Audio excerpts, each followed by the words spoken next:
Jesus condemned man-made traditions, but Catholics, they buy it up lock, stock, and barrel. If it's not in the Bible, you shouldn't believe it. And you can't tell me any of that is in the Bible. Let me ask you this. Where in the Bible does it say that everything that Christians need to believe is to be found in the Bible? Well, in 2 Timothy 3:16 and 17, it says, "All Scripture is inspired by God and profitable for teaching, that the man of God may be complete." Then if everything about our Christian faith is to be found in the Bible, what about altar calls? Well, You say it's okay for Christians to use contraception, but where in the Bible does it say anything about contraception being okay to use? Well, And if you believe that everything about our Christian faith is to be found in the Bible, well then, where in the Bible do we find a list of the books that are supposed to be included in the Bible? Okay, now that's a good point.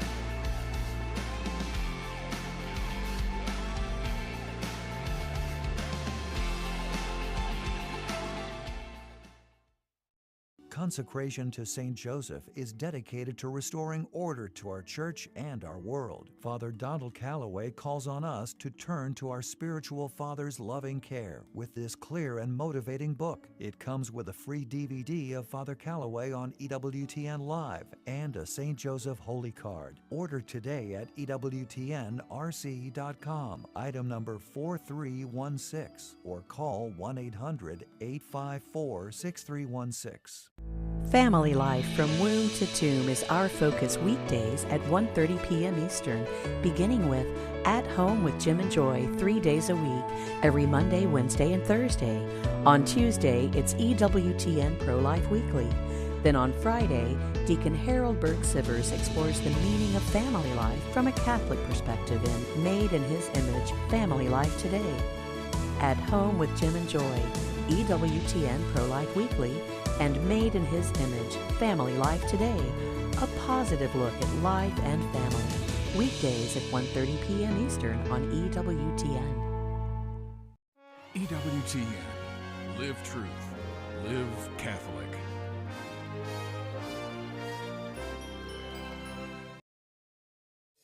I'm Tracy Sabol. Tonight on EWTN News Nightly, Trump on trial. Opening statements in the hush money case involving the former president. We have a report from New York.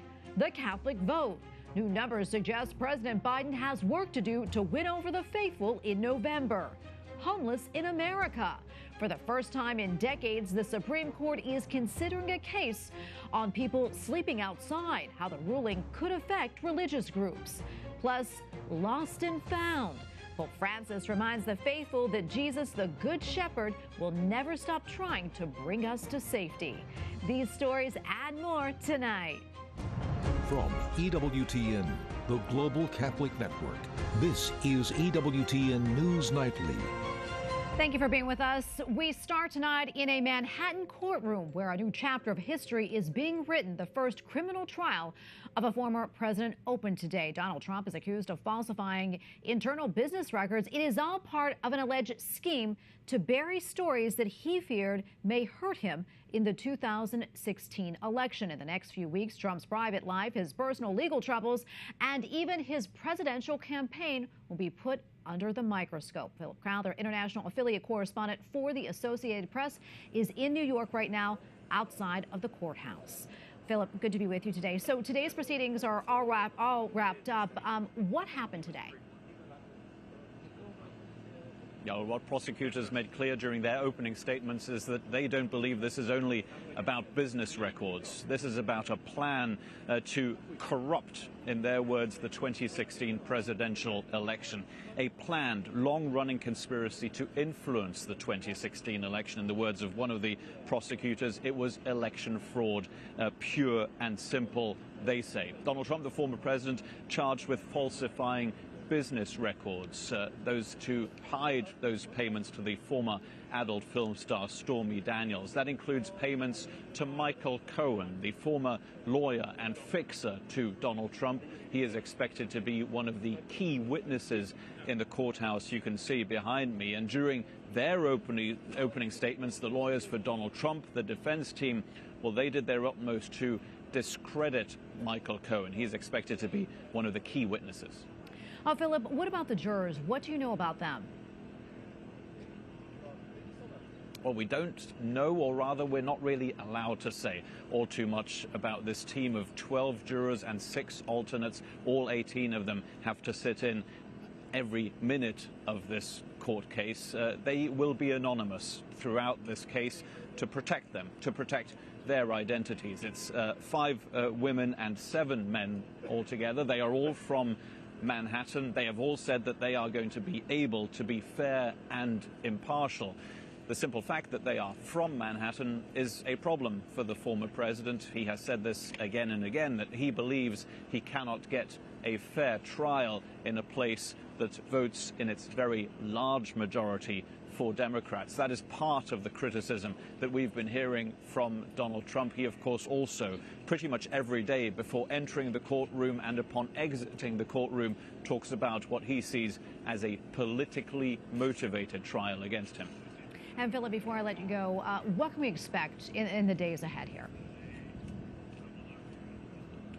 Well, we're going to be hearing more from the first witness who already took the stand this Monday, one of, I think, what we could describe best as a colorful cast of characters who will be taking to the witness stand in this courthouse. We already heard this Monday from David Pecker. Now, he's the tabloid publisher of the National Enquirer.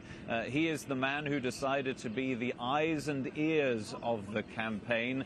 Now, that means essentially that he made sure that some of the most damaging stories for Donald Trump were not published in the end. Now, we expect to hear a lot more from him this Tuesday, and maybe what's most punishing here for Donald Trump and most painful for him in this case is, first of all, the possibility, of course, of a jail sentence for him if he's found guilty, but also there is all that salacious detail that will be coming out here in public from some of the witnesses about his private life, but also about how he led his presidential campaign and how he led his business. And a lot of that information will be coming from those key witnesses that the prosecution will bring. All right, Philip Crowther in New York for us tonight. Thank you. Well, each day former President Trump is stuck in court is one day less that he can appear on the campaign trail. That is one of the reasons he blasted the case against him as election interference and a witch hunt. All this as President Joe Biden, running for re-election, made an appeal to Americans about Earth Day. White House correspondent Owen Jensen reports. When former President Donald Trump walked into the courthouse today, he wasted no time blasting the prosecution's case against him, as well as the man he's running against in November. And he also mentioned poll numbers. At the courthouse in Manhattan, former President Donald Trump rips into what he calls Biden trials. I'm here instead of being able to be in Pennsylvania and Georgia and lots of other places campaigning. And it's very unfair. Fortunately, the poll numbers are very good. They've been going up because people understand what's going on. This is a witch hunt, and it's a shame. And he suggested it's all being done in coordination with Washington. I just want people to understand that this is done for purposes of hurting the opponent of the worst president in the history of our country. While the former president seeks to turn his criminal defendant status into an asset for his campaign, I'm determined, absolutely determined, that we move forward. His main opponent, President Joe Biden, in what is shaping up to be a very close race for the White House, spent the afternoon at Northern Virginia's Prince William Forest Park, just outside the Capitol, where on Earth Day he announced $7 billion in federal grants for residential solar projects, serving 900,000 plus households in low and middle income communities. We'll award grants, 60 grants across the country to states, territories, tribal governments, municipalities, nonprofits, to develop programs that enable low-income and disadvantaged communities to benefit from residential solar power. President Biden's latest environmental announcements come as he is working to energize voters for his re-election campaign. Young people were a key part of a broad but potentially fragile coalition that helped him beat then-President Trump 4 years ago. Tomorrow, President Biden heads to Florida to keep pushing for abortion. The Biden campaign believes they can win votes with their message. He'll deliver remarks in Tampa. And today, in battleground state Wisconsin, Vice President Kamala Harris scheduled a campaign event in La Crosse, also focused on abortion. At the White House, Owen Jensen, EWTN News Nightly. Well, as the 2024 campaign heats up, some new numbers suggest that President Biden may be struggling among Catholic voters. According to new data from Pew Research, 35% of Catholics hold a favorable view of the president, 64% hold an unfavorable view. Former President Donald Trump is viewed favorably by 42% of Catholics, while 57% hold an unfavorable view. Well, the tension on Capitol Hill intensifies after Speaker Mike Johnson pushed through a massive foreign aid package. Those bills that were delayed for months by Republican bickering. In the Senate, lawmakers gave the green light for a foreign intelligence gathering measure for at least the next 2 years. Capitol Hill correspondent Eric Rosales joins us now with the latest. Eric.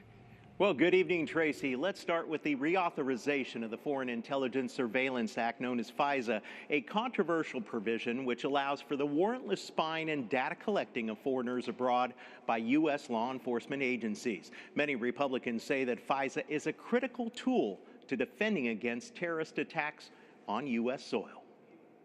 The carefully targeted authorities established back in 2008 are an essential tool for staying in step ahead of non-U.S. persons who seek to harm the American people.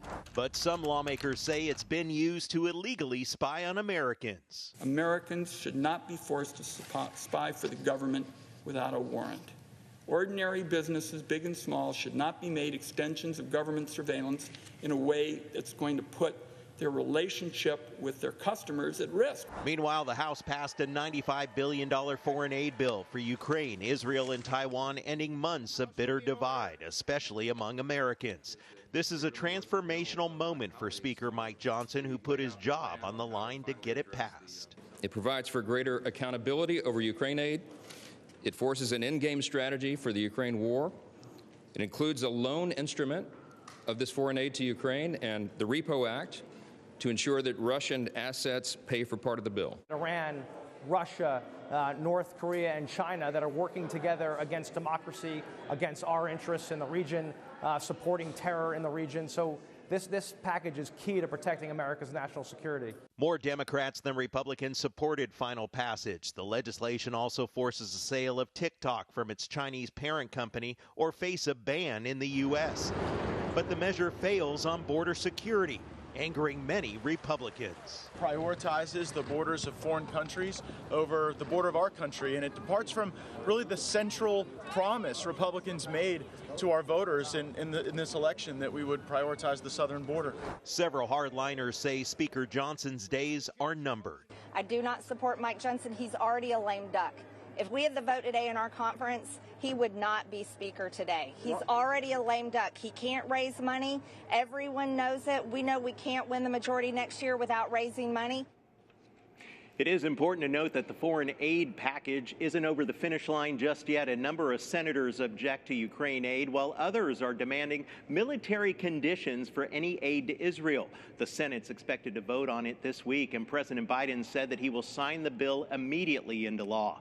As for the future of Speaker Mike Johnson, well, this week could prove to be a very pivotal week, and we'll have to wait and see if a motion to vacate will follow. At the Capitol, Eric Rosales, EWTN News Nightly. In the Middle East, a shakeup in leadership in Israel as the nation's head of military intelligence resigns over security failures surrounding the October 7th attack by Hamas. Major General Khalifa says the intelligence group did not live up to the task that they were entrusted with. He added that he will carry the horrible pain of the war with him forever. He is the first senior Israeli officials to step down following the October 7th attacks, while Israelis are also preparing to mark the first Passover since the horrific October 7th attacks. Many tables will now have empty seats for those killed or taken hostage during the assault, as well as soldiers who are unable to return home. Some families have asked rabbis to give additional prayers this year for the plight of the hostages.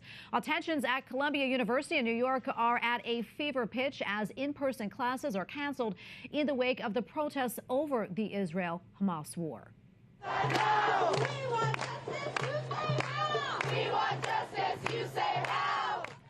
Demonstrations raged throughout the weekend. Police arrested more than 100 pro-Palestinian protesters who set up an encampment at the Ivy League school. Similar protests have sprung up at the University of Michigan, MIT, Princeton, and Yale, where just this morning about 45 protesters were arrested. Let's bring in Robert George, McCormick Professor of Jurisprudence and Director of the James Madison Program in American Ideals and Institutions at Princeton University. Professor George, always great to be with you. A lot to unpack here, but first, I want to get your thoughts on what we have been seeing on college campuses in recent days, in particular at Columbia, where, as we know, the school's Orthodox rabbi told Jewish students not to go on campus for their own safety, and classes are now canceled. What do you have to say about all this? Well, Tracy, first, thanks for having me back on the show. It's a pleasure to be back with you. I'm grieved by what we're seeing on our college campuses. I'm particularly grieved by the revival of anti-Semitism. Our Jewish students, our brothers and sisters in the faith, as Pope John Paul II described our Jewish friends, they have been here before. They have been victimized throughout history, including by people speaking in the name of the church, for their ethnic background, for their religious beliefs. And it's a tragedy to see this revived in our country, and a special tragedy to see it happening on college campuses. Absolutely. Now, it's not that all the protesters who are protesting in favor of the Palestinian cause are anti-Jewish or anti-Semitic. It is not that the Israeli government should be immunized from criticism. It shouldn't be. But mixed with legitimate protest, we're finding the intimidation, the harassment, the vilification of Jewish students simply because they're Jewish. And this is absolutely unacceptable. The great document Nostra Aetate of the Second Vatican Council condemned definitively all forms of anti-Semitism, all forms of hatred and discrimination against Jews or anybody else. So it's very important for those of us who are Catholic to remember the teaching of our faith on this matter and on this Passover, to stand in solidarity with our Jewish brothers and sisters when they are under attack simply for being Jewish. Yeah, and as we mentioned, Columbia isn't the only university where these protests are taking place. Also on your campus at Princeton, can you tell us what you are seeing and hearing there on campus? Well, fortunately, here at Princeton, we have not had anything as dramatic and alarming and worrying as we've seen, for example, at Columbia and at some other places. The protests here so far have been peaceful. They've not been on the scale, anything like the scale that we've seen at Columbia and Yale. Our local Jewish leaders have not felt forced to advise Jewish students to return home, thank God. That's a tragedy that at Columbia University, the Orthodox Jewish rabbi, the leader of the Yavna group as it's called at Columbia, felt forced to advise his flock, his students, to go home simply because they were Jewish, and Columbia had become an unsafe place for Jewish students. And by unsafe, we don't mean unsafe in some figurative sense where people might be offended and feel hurt. No. We're talking about the threat of actual violence. We're talking about intimidation and incitement I'm for free speech. I'm a strong, as you know, Tracy, I'm a very strong defender of free speech. Free speech for people, whether they are pro-Palestinian, whether they are pro-Israeli, no matter where their stance is, and I will defend and have defended the free speech of people across the spectrum. But there is a difference between free speech and threats, intimidation, bullying, harassment, and certainly violence, like we have seen at both Columbia and Yale. Yeah, it is all shocking. Professor George, we only have about 30 seconds left or so, but where do you see this going, and what do you think needs to happen in order to lower the temperature here? Well, I think it would be good for university presidents to encourage dialogue, get leaders, especially faculty people on both sides of the issue, to sit down in public circumstances and with civility and goodwill and mutual respect, debate the issues about the Middle East, the Palestinian-Israeli conflict, set a good example, model the kind of behavior that we want. I have to tell you, Tracy, I don't envy university presidents right now. They are in a very, very difficult position. But here's where leadership makes the difference. Here's where statesmanship makes the difference. We need university presidents to stand up and be statesmen, to be true leaders. And they have resources on their campuses. They have faculty members embodying a very wide range of views who they should call on to model in public debates the kind of mutually respectful, civil, truth-seeking, mutually respecting discourse that we want from our students. Students will rise, I think, to the occasion if we provide the models and the examples, but it's up to us, the grown-ups, the faculty, the administration, to provide good role models. Yeah, Robbie, it's such great insights as always. Thank you so much for coming on. God bless. My pleasure. Thank you. And we have a lot more still to come here on EWTN News Nightly, including homeless crisis. Learn why a case at the Supreme Court could have serious implications for the homeless population in America, as well as shelters run by religious organizations.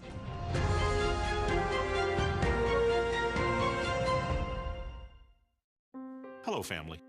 As Catholics, we understand the dignity of the human person and the importance of life. We also know that the Blessed Mother said yes to life, and we want to encourage others to imitate her and say yes too. At EWTN, we take the message of life very seriously.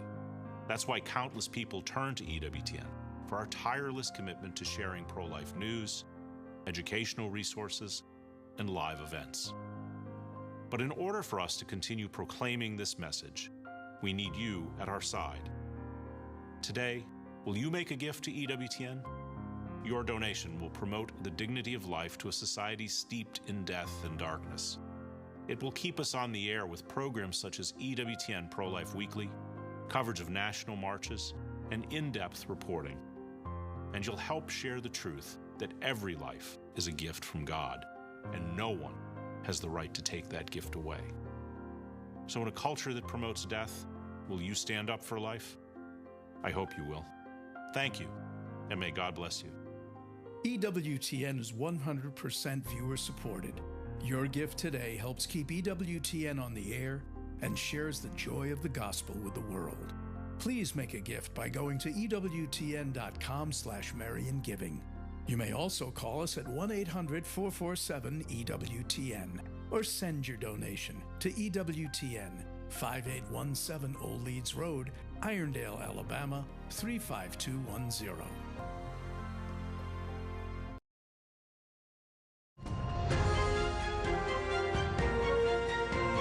Welcome back. The Supreme Court is set to weigh in on whether banning homeless people from sleeping outside when shelter space is unavailable amounts to cruel and unusual punishment. The number of homeless people in the United States is reaching record levels. In some states, courts have ruled it unconstitutional to find and arrest people sleeping in homeless encampments if shelter space is lacking. Lawmakers on both sides say the encampments are becoming harder to manage. This is the first major case on homelessness to appear before the Supreme Court in decades, and it could impact shelters run by religious organizations. For analysis, we turn now to Jordan Varburg, legal counsel for Beckett, which filed a friend of the court brief on behalf of homeless shelters run by religious groups. Jordan, great to be with you today. The Supreme Court heard oral arguments today. What stood out to you about them? Yeah, so it was interesting. Obviously, the case focuses on the core Eighth Amendment issue that you described, whether a city can punish homeless persons for camping outdoors, even when there's no available religious or regular shelter beds available. But in the course of analyzing, that issue, the Ninth Circuit in this case refused to consider whether there were beds available in religious homeless shelters. And for the reasons that my firm described in our brief, we think that line of reasoning relied on a discredited legal test called the Lemon test. And so that test has been used really to exclude and marginalize religious persons and religious ideas from the public square. And so the arguments today focus primarily on the core Eighth Amendment issues, but it was noteworthy that several of the justices talked about the religious homeless shelter at issue in this case. And at no point did they suggest that it was improper to consider that shelter.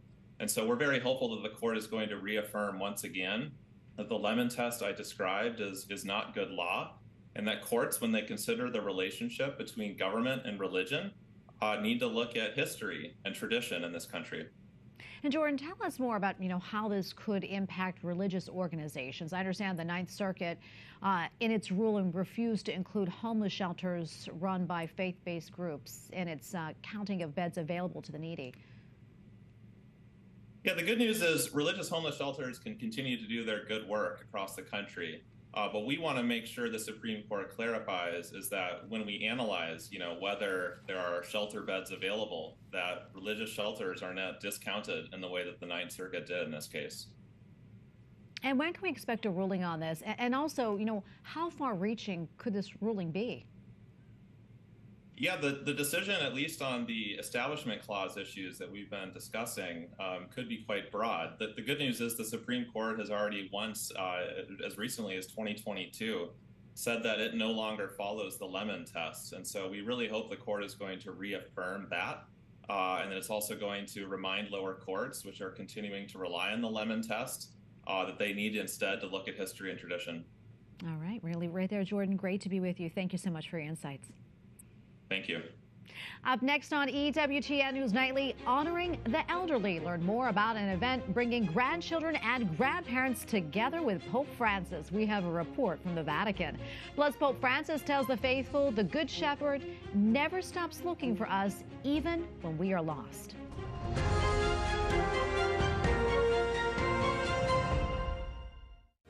The Easter season is 7 weeks. And whether you have traditions to help you live this season to the fullest, or if you're seeking new ones, EWTN's award-winning National Catholic Register is here for you.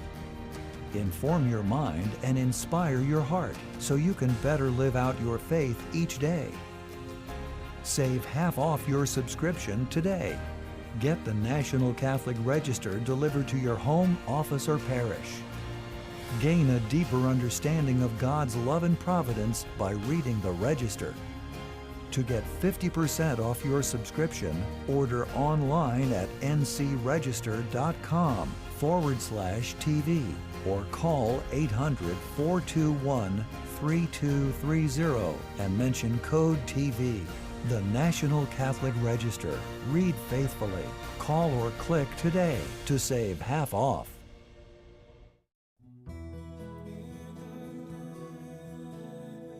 Hello, Journey Home family. Next time, we'll welcome Philip Campbell, a revert from Pentecostalism, to share what led him home to the Catholic Church. Share the journey next time on EWTN's The Journey Home.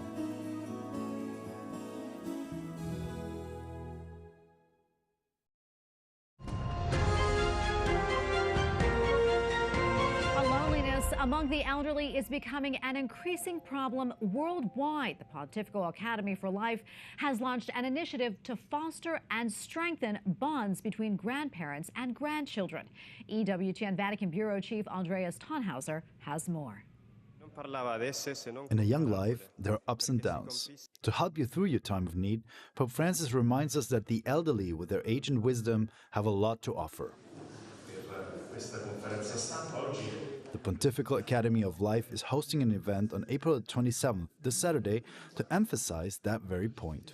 I believe that Pope Francis's insistence on the relationship between grandparents and grandchildren goes far beyond this simple event. This affective complicity, as I call it, responds to a need for relationships that have unfortunately almost disappeared in our contemporary world. So much that loneliness has become an increasingly common condition of human life. The Pope has described the relationship to this: the grandparents and grandchildren grow together, like a tree and the birds that settle in its branches. That's where they learn about the warmth and the tenderness of home. Archbishop Vincenzo Paglia, president of the Pontifical Academy for Life, underscored this aspect to EWTN News. We are aware, as an academy, that it is essential to traverse all ages of life so that life may be defended, promoted, and supported in all its aspects. I want to add a point on this and emphasize how, for example, grandparents today can transmit that human and even religious wisdom to our children. Pope Francis has consistently talked about the connections between generations. In 2021, the Holy Father instituted the World Day of Grandparents and the Elderly to be observed on the 4th Sunday of July. It always falls around July the 26th, which coincides with the day on which Saints Joachim and Anne, parents of Mary, and thus grandparents of Jesus, are celebrated. During 2022, Pope Francis devoted 18 catecheses to the theme of old age at his general audiences. It is another example of the Pope's great focus on the elderly. Concurrently, the Holy Father has also turned his attention to children and recently instituted the World Children's Day, which will be held for the first time in Rome on May 25th to 26th. On Saturday, about 6,000 grandparents and children will fill the Aula Nervi in the Vatican for this event, during which Italian comedian and actor Lino Banfi will also be presented as Italy's grandfather. I am a grandfather like many others. What I would like to tell young people is to spend time with their grandparents. Grandchildren should have invisible tattoos, tattoos of the grandfather who adores them, of the grandmother who loves them and provides them with the right teachings. This is important because when the young person is convinced of these things, they can also convince their parent, who is the child of this elderly person. In Rome, Andres Tonhauser, EWTN News Nightly. Well, finally tonight, Pope Francis reflects on Christ as the Good Shepherd and says our Lord will never stop looking for us when we're lost. Lui, il Signore, pastore di tutti noi, ci conosce. In his Sunday address at the Vatican, the Holy Father reminds us that Jesus is not a hired hand who cares nothing for his sheep. Instead, he knows us, calls us by name, and he will search for us until we are found and returned safely. Pope Francis also said that Christ thinks of each of us as the love of his life. And we thank you for watching tonight. Remember, you can follow us on social media, Facebook, X, and Instagram at EWTN News Nightly. I'm Tracy Sabol. Good night, and God bless.